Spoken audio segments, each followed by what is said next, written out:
こんにちは。発酵調味料教室シンプルブリューライフの早川です。この動画では発酵食などの食に関する知識やシンプルで快適なライフスタイルを実現する方法などについてお伝えしております。この動画のですね、タイトル欄タップしていただきますと詳細見ることができますので、もしよかったらそちらの方もチェックしてみてください。ということで今回はですね、断捨離のお話をしていきたいと思うんですけども、特にですねその経皮毒っていうところを、焦点を置いてですね、その要は洗剤類とか、肌にこうつけるもの、肌に直接触れるものをこう断捨離、していきましたという話をしていきたいと思います。以前ですね断捨離したものシリーズっていうので、シリーズでいろいろ私が今までこう断捨離してきたものっていうのをお話ししているシリーズの、動画もありますので、もし、よかったらそちらも、見てみてください。ということでですね、今回はその経皮毒っていうものが、あまり良くないということで、その経皮毒のことが心配だからそういった洗剤類をこう断捨離していったという話ですね。経皮毒って聞くと、経皮毒って経皮的な毒、要はこう皮膚を通じて、毒が体の中に入っていくっていうものなんですけれども、実際ですねその経皮毒って本当なのとかですね、経皮毒って聞くとそれとんでも価格でしょみたいな風に、言う方とかもいるんですけども、実際ですねその化粧品をつけて肌荒れするっていう人ももちろんいますし、その肌に直接影響があるだけじゃなくって体の中にそれがどれくらい入っているのかっていうところをですね、はっきりとはわからないんですけども影響はあるんじゃないかなというふうに、思います。そういった薬剤とかも出ておりますので、ものによってはですねやっぱりこの皮膚を通して体の中に入っていくということが言えるんですよね。で普段当たり前のように使っているシャンプーとかボディーソープとかハンドソープとか、洗剤、あと柔軟剤、化粧品もですよね、そういったものって大抵は化学物質がいっぱい入ってます。たくさん入っているんですよね。でそれらの化学物質がですねどんな風に人体に影響を及ぼすのか、そもそも経皮毒ってなんでそんなに危険だというふうに言われているのかというところですね。経皮毒ってやっぱり危険ですよっていうふうに言ってる人たちはいっぱいいるわけなんですけども、その化粧品だったりシャンプーとかに入っている化学物質というのはですね肌だけじゃなくってこの肌自体に影響があってその肌が荒れるとかそれだけではなくってその経皮的に要は皮膚を通して吸収されるんですね。で吸収されて、皮下脂肪だったり血液、あと子宮とか脳に蓄積されるというふうに言われています。でしかもその経皮的に吸収された物質っていうのはですね食べ物とは違ってその消化器官を通らないので、ちょっと体に溜まりやすいということが言えるんですね。よく添加物がたくさん入った食べ物とか農薬がいっぱい残っている食べ物とかって口からそれを食べると、体に良くないですよっていうふうに言われると思うんですけども、食べ物はまだこの消化管を通って肝臓という解毒器官を通っていくので、そこである程度解毒してくれるわけなんですね、体が。なんですけども経皮的に吸収されたそういった毒っていうのはその解毒器官、肝臓みたいな解毒してくれる器官を通ることがないのでなかなか分解されないってことなんですね。分解されずでしかも排出されにくい。なので、残りやすい、体に蓄積されやすいということなんですね。よくですね皮膚にはもともとバリア機能が備わっているので化学物質は中まで入り込まないですよっていう人もいるんですけども、実際ですね、その化粧品とかって普通の化粧品はそんなに真皮の奥まで入っていくっていうのはよっぽどないんですけれども、シャンプーとかですね洗剤とかに含まれている化学物質って、最近のものは特にですね、かなりこの分子が小さい分子が集合しているものだったりするんですね。なんでその小さい分子の一つ一つが、簡単に皮膚の角質層を通り抜けてしまうということも、分かっているそうなんですね。でまたその吸収されてどこに溜まるかっていうのが問題でして、その蓄積される場所っていうのが皮下脂肪とか脳とか、子宮というところなんですよね。子宮ってすごい怖いんですけども、子宮に溜まるということはですね、お腹に赤ちゃんがいた場合、その母親の羊水とか胎盤とかを通してその胎児にもその化学物質が移行してしまう、恐れがあるという話なんですね。よく聞く話、これよく経皮毒のことについて、調べたりすると出てくる話だと思うんですけども、この出産の時にですね、母親の羊水からなんかシャンプーの匂いがしたみたいな、その出産に立ち会ったお医者さんが、なんか子供がおぎゃーって生まれてきた時になんかシャンプーの匂いがするぞ、どっからだみたいな、そしたらなんか羊水から匂ってるっていう、事件があったみたいな話がですね、よく結構検索とかすると出てくると思うんですが、それってかなり衝撃的な話ですよね。さすがにそれは嘘でしょとかそれはないでしょって、思ってしまうんですけども、どうも全く嘘っていう話ではないみたいですね。あとはそのアレルギーを持つお子さんとか、あと落ち着きがなくてですね、すごい集中力がないっていうお子さんとかが最近多いというふうに、言われてますけれども、現代社会の子どもたちですよね。その原因もいろいろあると言われてますけれども、その原因の一つとして経皮毒があるんじゃないかっていうふうに、考えている、学者さんもいるということなんですね。本当に、そういうことを調べ出すとですね、もう本当怖いんですよ。経皮毒が本当だったら、真剣に怖いです。なので、例えばですね、その健康のために食べ物にすごい気を使ってます。食べ物はもう本当にいいもの、添加物とか取らないようにして、手作りでいいものばっかりを食べていますって、いうふうに気をつけていてもですね、食べ物はいいものを食べていても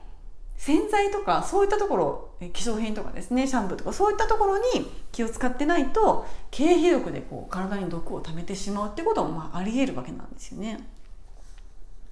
やっぱりこの食べ物とかを、気をつけていてオーガニックのものを選んだりとかしている方っていうのは結構やっぱそういう日用品なんかもオーガニックのものを選んでいる方が、多かったりしますよね。やっぱりそうやって、健康のこととかを考え出すと自然に、食べ物だけじゃなくて、そういった、洗剤とかも気をつけるようになっていきますよね。で、洗脳から冷めて不必要な経皮毒を避けていこうということをお話ししようと思うんですけども、やっぱり、その得体が知れない部分もあったりして怖い噂いっぱいあるので、なるべく経皮毒って避けたいですよね。で、じゃあどうやって避ければいいのというところなんですけども、じゃあその経皮毒を避けるために日用品のもの全てをオーガニックとか、その天然素材のものに変えればいいっていう話かもしれないんですけども、そうなるとやっぱり、そのオーガニックのものとかって日本だとやっぱすごい高いので、それで全部やろうと思うともう値段が高すぎてもう家計が回りませんということになってしまいますよね。やっぱりそれはさすがに無理なので、だったらですね、わざわざそんなに高いお金を払って買わなくても昔ながらのシンプルなですね、シンプルなものに変えるっていうだけでいいと思うんですね。もしくはいっそのことを何も使わないみたいな、そういう選択をしていけばいいんじゃないかなというふうに思います。すごい簡単ですよね。めちゃくちゃ簡単です。とはいえですね、そのシャンプーを使わないとかもまずありえないとか、柔軟剤を使わないなんてもうありえない、無理ですとか、っていう声がすごい聞こえてきそうなんですよ。もう全然簡単じゃないよみたいな、風に言われそうな感じですよね。やっぱりこの大半の人がそうだと思うんですね。現代人っていうのはですね、もうみんなその子供の頃から国とか企業とかの利権者ですね、利権者に洗脳されてますから本当はですね、本来はなくてもいい不必要なものをわざわざ高いお金を出して買ってるんです。買って使ってるんですよね。それが当たり前だと思っていて、無駄なものに常にお金を使ってしまっているんですね。なんでそんなみんながですね、不必要なものにお金を使ってしまうのか。それはなぜかというと、洗脳されているからなんですね。オーガニックのものを選ぶとかですね、無農薬の野菜を選ぶとか、添加物を避けるとか、そういういわゆる自然派的なことをしているとですね、日本では変人扱いされることが結構多いです。だけどですね、やっぱりその自然派的なことを実践している人から見たら、添加物が多いものとか化学物質にまみれているものとかをですね、そういったものを普通の顔で平気な顔をしてですね、お金を出して買って使っている人の方が変人に見えるんですよね。どういうことかと言いますと、ちょっとここでは便宜的に、自然派的な人と一般の人っていう分け方をしたいと思います。大半の人、大勢の人も大半の人は一般の人です。で、自然派的な人っていうのは、割合的に言うともうごく一部です。どっちかというと私はその自然派的な人の方に入る部類なんですけども、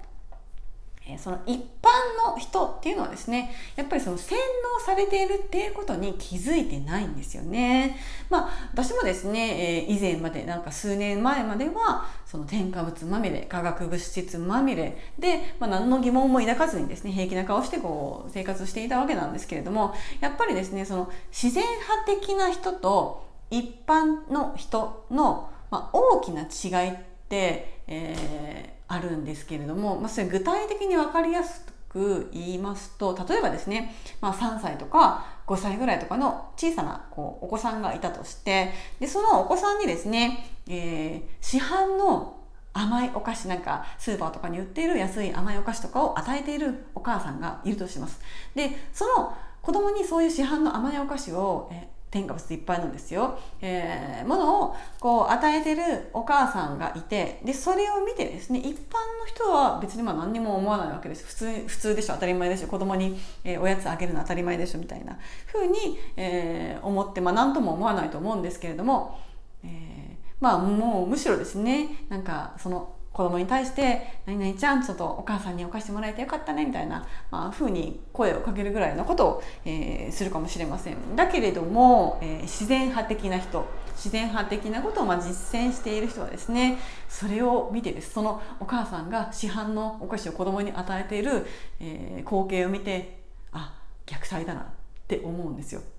それすっごい大げさだと思うんですけど、めちゃくちゃ大げさなんですけども、砂糖とかですね、添加物の害っていうのをちゃんと知っていたらですね、そういう知識がちゃんとある人であれば、その添加物まみれとか砂糖まみれのお菓子を自分の愛する子供に与えるってことは絶対しないと思うんですよね。そういうのを知っていたらですね、たまにはいっかとか、ちょっと緩いところはあると思うんですけども、常にそういうお菓子を毎日のように、買って与えるっていうことはですね、やっぱりできないと思うんですね。ちゃんとそういう害とかを知っていたら。それを与えるってことはイコールもう本当に虐待に近い行為だというふうに、思ってしまうぐらい、やっぱり害があるものなんですよね。そういうことをいろいろ知ってしまうと、やっぱそういう考え方になっていきますよね。やっぱりそれは度が過ぎると良くないとは思うんですけども、虐待ですよねって言ったりとかね、するのは本当に余計なお世話なんで良くないと思うんですけれども、そういう感覚になっていきます。結構そこまでひどくないにしても、やっぱり自然派的なことを実践している人っていうのは頭の片隅にそれぐらいの、気持ちがあるっていうふうに思っていた方がいいかなというふうに思います。一般の人というのはですね、大抵、企業の戦略にまんまと騙されているんですよね。まんまと騙されて不必要なものにお金を使ったりとかですね、安くて便利なものにお金を使います。安くて便利なものっていうのはイコール体に悪いものなんですよね。そういうものにお金を使ったりしてですね、知らず知らずのうちに、国や企業の思惑通りに無駄なものにお金を使ってしまっているという話なんですよね。はい。そういうふうにですね、消費者とかが、そういう消費者がいないと経済っていうのは成り立っていかないので仕方がないことなんですけれども、なるべくですね、そういう化学物質がたっぷり入っていて体に害があるような日用品をですね、わざわざ高いお金を出してですね、高いお金じゃなくても、一個一個は安かったとしてもですね、なけなしのその家計費からそういうのをですね、無駄だと分かっているのに買うっていうのはやっぱり嫌ですよね。はい。世の中には、そういう買う人っていうのは無駄だとは思ってないから買うと思うんですけども、世の中にはその当たり前に必要だと思ってきたものが一旦やめてみると実は必要じゃなかったっていうのはたくさんあります。はい。シャンプーって必要ですか？リンスって必要ですか？あと柔軟剤って必要ですかね？あともう消臭剤、これって必要ですかというところですね。あとは過激なスキンケア商品、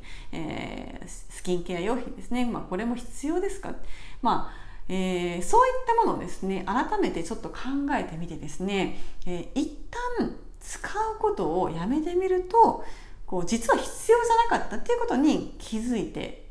くると思うんですね。それに気づいて今までなんだ洗脳されてたんだみたいな風に気づくんじゃないかなというふうに思います。なんで当たり前のようにですね、今まで使ってきた日用品をですね、一旦断捨離してみませんかということなんですね。はい。で、私自身はですね、その経費毒とか化学物質とかそういうものが気になりだしてから、徐々に不要なものを排除していきました。で、今までですね、どういうものを断捨離してきたかというとですね、柔軟剤、あとはそのファブリーズみたいな消臭剤ですね、お部屋の消臭剤みたいなやつ、あとはシャンプー、リンス、ボディーソープ、ハンドソープ、歯磨き粉、あとは食器洗い洗剤と、あとファンデーションですね、ファンデーション、あともう化粧品全部ほとんどですね、マスカラ、アイライナー、アイシャドウ、チークとかもうメイクアップ商品全部断捨離しました。もう今何も持ってないんですよね。はい、眉毛描くやつだけは持ってるんですけども、最近もう眉毛もあんまり描かないようになりましたね。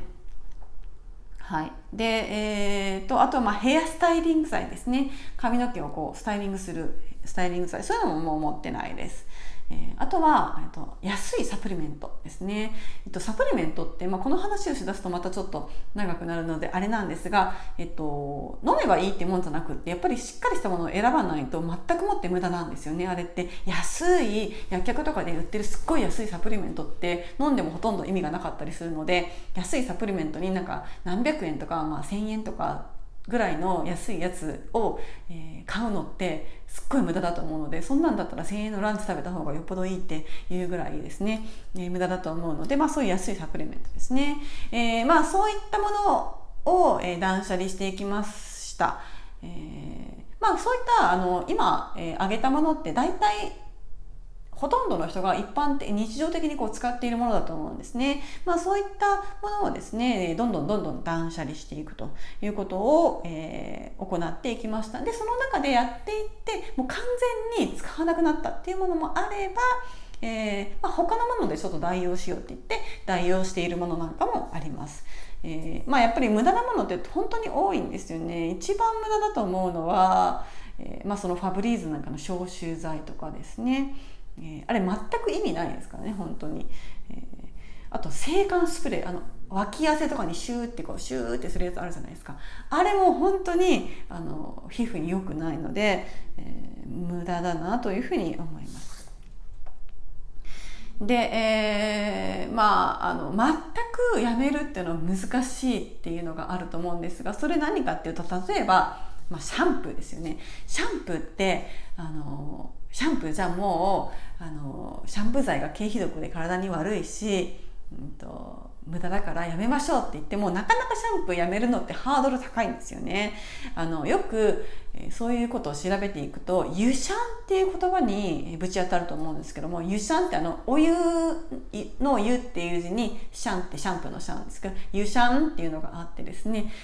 要はお湯だけでシャンプーするというものですね。湯シャンっていう言葉があるんですけども、その一部の方の、一部の人たちの間ではその湯シャンが流行っていたり、してですね、それを見てですね、さすがにちょっとお湯だけでシャンプーっていうのは心もとない、なんかベタベタするっていうふうに、思うので、私は固形石鹸を使って頭を洗っているんですけども、最初はですね、それもやっぱりずっと生まれてこの方ずっとシャンプーを使ってきて、いきなりその固形石鹸で、その固形のこの普通の石鹸ですよ、石鹸、それで頭を洗う、髪の毛を洗うなんて、ちょっと正気の沙汰じゃないよねっていうふうに思っていたんですけども、これがですね、やってみると意外と何の問題もないんですよ。普通にまず泡立ちますし、汚れもめちゃくちゃすっきり落ちます。なんでもうこれ石鹸で頭を洗うってすごいおすすめなんですが、ただですね、石鹸で洗うとこの髪の毛が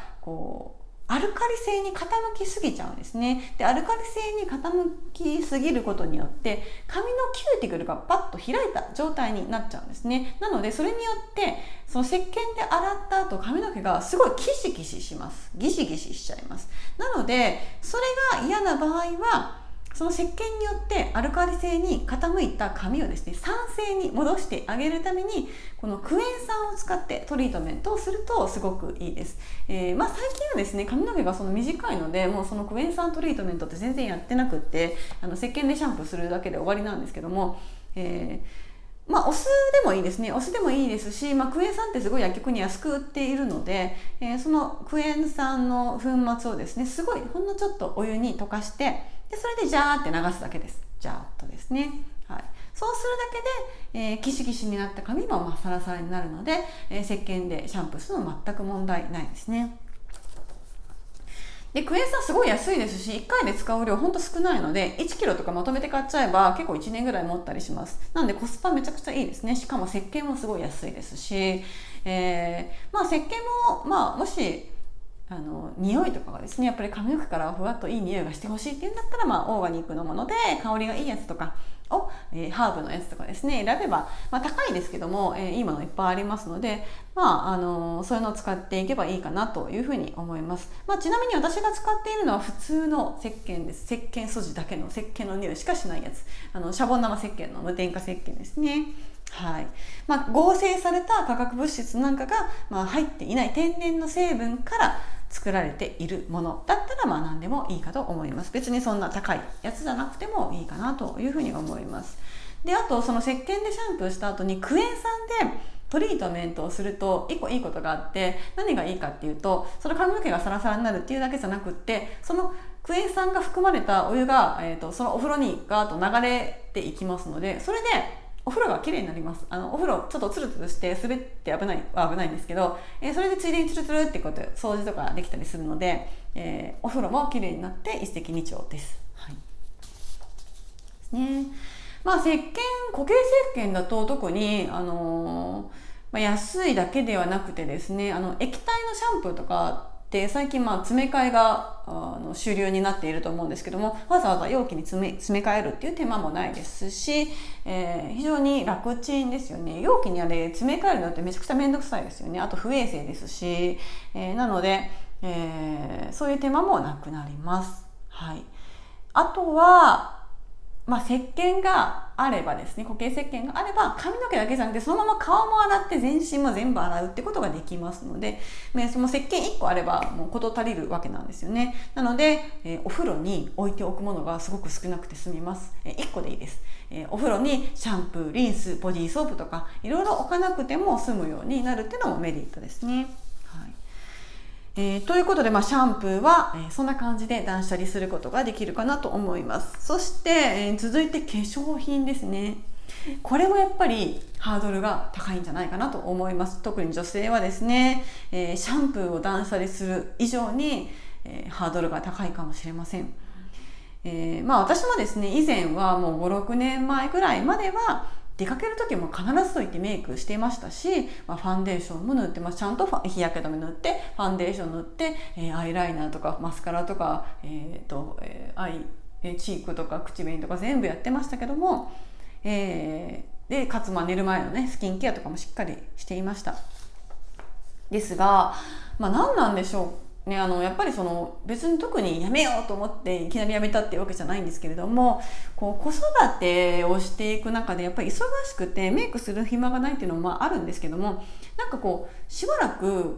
メイクをしないで生活をしているとですね、たまにちょっと今日は誰かに会うから化粧しようかなと思って化粧をしてみるとですね、その化粧した時自分の鏡に映った顔を見て、めっちゃ化粧濃いわっていうふうに思うんですよね。これ慣れとかもあると思うんですけど、たまに化粧すると本当にこの人化粧濃いわっていう顔に見えて、気持ち悪くてちょっと落としちゃったりとか、するんですよね。なんで、たまに化粧してもちょっと気持ち悪いなって自分で思ってしまうので、もうだったらもういいやって感じで、もう化粧はやめました。もう化粧しなくても大して問題ないんですよね。大体誰も見てないですし、誰も私のことなんてそんなあの人化粧してないとかって見てないですし、化粧しなくても別に誰にも迷惑かけていないので、別にしなくてもいいんじゃないかなというふうに思います。で、しない方が自分的にはものすごい楽ですよね。もうこうやってちょっと触ったりとかですね、もうすぐでかゆとかって鼻ふんって噛んだりとかもできるし、楽ちんですよね。楽ちんだし、あと化粧してない方がナチュラルで若く見えるっていう気もするので、やっぱりそんなに自分が思っている以上に実は化粧って必要じゃなかったりすると思うんですね。ずっと化粧することに慣れていると、もう化粧しないでコンビニとかも行けないみたいな、誰にも会えないっていう人って結構いっぱいいるんですけども、実際ですね、誰もそんなに見てないので、そんなに気にする必要ないと思います。実際やめてみると、慣れですよね。全然化粧してなくても平気だと思います。そうなると思います。はい。で、あとはですね、スキンケアも過剰にしすぎると良くないってこともありますよね。必要以上にスキンケアをしすぎて、特に油分をたくさん入れすぎるっていうことをすると、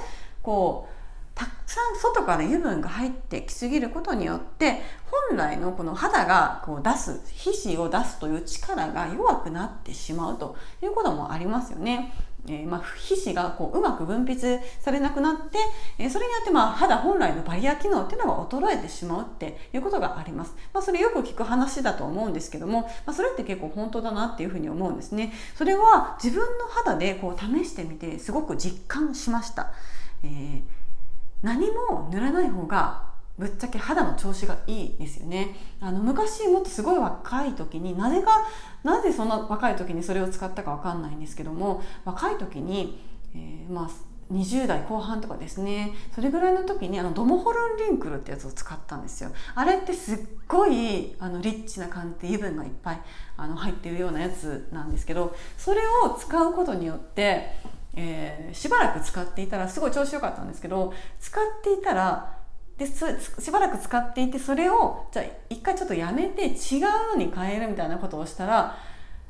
それを塗ってないと自分から油分を出せないみたいになったことがあったんですね、一回。なのでそうするとめっちゃカサカサになってしまうみたいなことになってしまったので、これはちょっとやばいなと思って、あんまり油分が多くないものに変えて、徐々に変えていったら、だんだん治っていったんですけども、そういうこともありますので、あまりリッチなものばかりを塗りすぎるっていうのも、この自分の本来の肌の機能っていうのを衰えさせてしまうので、良くないなというところですね。当然ですね、その化粧品を売る立場の人は絶対にそんな話はしないです。当然ですよね。これも洗脳です。もう化粧品をたっぷり塗ってスキンケアをしっかりしないと肌がきれいに保てませんよっていう話はですね、化粧品会社がその商品を売るための戦略であって、ここでもですね、消費者はその企業の戦略に洗脳されていて、本来なら必要のない高い化粧品をどんどん買わされているということなんですよね。はい。化粧品をですね全く使わないというのはなかなか難しいと思いますので、なるべく、余分な化学物質が入っていないものを選ぶようにしていくといいかなというふうに思います。だけどですね、やっぱりそういう、オーガニック系の化粧品っていうのは結構高価ですよね。高いです。だったらですね、スキンケアぐらいは、高い化粧品を買うんじゃなくて自然のものを使うっていうのも手かなというふうには思います。例えば甘酒ですよね。甘酒で顔をパックするっていうことができるんですけども、これ結構美肌効果あります。実際ですね、私も甘酒で、パック特に夏は毎日やってるんですけども、甘酒を自分で手作りをして、でそれを、飲むついでに、パックちょっとするみたいなことをするとですね、すごくいいです。安上がりだし、それを飲むことによって中からお肌も綺麗になるし、すごくおすすめですね。それ甘酒のパックしましたっていう動画もちょっと別で上げているので、興味があれば見てみてください。はい。あと酒粕なんかも美肌にはすごくいいですよね。はい。スキンケアって本当そういう感じでいいと思うんですよね。日焼け止めとかも、この時期、たっぷり塗る方も多いと思うんですけども、本来は本当は塗らない方がいいんですよね。紫外線から肌を守ることはできても、化学物質によって肌にダメージを与えてしまっていたら、本末転倒というかですね、元も子もないですよね。はい。ということでですね、いろいろとこだわり出すと大変なことになってはくるんですけれども、自分が楽しいと思える範囲で無理なくこだわっていっていただけたらいいかなというふうに思います。特にこの経皮毒に関してはですね、自分だけではなくって自分の子供とかのこともやっぱり気になるかと思います。小さいお子さんがいる方はですね、やっぱり小さいお子さんっていうのは特にですね、お肌敏感な状態だったりしますので、そういった化学物質がなるべく入っていないものを使わせたいというふうに思いますよね。ちなみに、うちには5歳の息子が、おりますけれども、もう何年か前から、ほとんどそういうものを使ってないです。で、もう体を洗うのは洗剤とかを一切使わなくって、頭だけはさすがにちょっとベタベタするとあれだからと思って、頭は私と同じように石鹸を泡立ててちょっと洗ってあげてます。で、体はもう本当にシャワーで流すだけですね。はい。それで十分ですね。外から帰ってきた時ももちろん手洗うんですけども、ハンドソープとかそういうのは使わなくて、石鹸でちょちょって洗うっていう感じですね。歯磨き粉ももちろん使いません。はい。で、これ子供ってすごいなって思うんですけども、長いことシャンプーをずっと使い続けてきた、シャンプーを使うことに慣れている大人だと、急にお湯だけの、例えばですね、お湯だけの洗剤に、お湯だけで洗う湯シャンみたいなことをするとですね、この皮脂の分泌バランスが一気にガラッて崩れてしまうので、最初のうちは、石鹸で洗うだけにしてもですね、どうしても頭皮がベタベタするっていうことになるんですよね。これ誰でもなると思うんですけども、ただその2歳ぐらいの、赤ちゃんとか子供ってですね、うちはたまたま2歳ぐらいからそれをやりだしたのですごく、よく分かったんですけども、その2歳ぐらいまでの間はその子供用のシャンプーみたいなやつを使ってたんですよ。毎日使って、頭洗ってたんですけども、ある日突然、それを急にやめたんですね。急にそれをやめたんだけれども、一切ベタベタしないんですよ。今まで毎日シャンプーで一応洗ってきたのに、急にやめてもお湯だけでシャンプー一切使わないで、洗剤も使わないっていう風にしたんですけども、一切全くベタベタしないんですよね。それを見てすごいな子供って思いました。はい。子供で試してみると、わかる、人間が本来持っている力というものですね。なので人間ってもともとその余分なものなんて使わなくても健やかでいられる能力を持っているわけなんですよね。はい。そういったものがあるということをですね、断捨離をすることによって気づくことができます。物事の本質を知るっていうことができるのが断捨離の魅力ですよね。で、その物事の本質を知ることができて、自然体でも、心も体も自由になれるという、本当に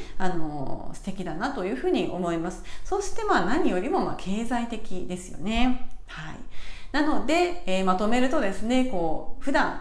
当たり前のように使っている日用品というものを、断捨離して、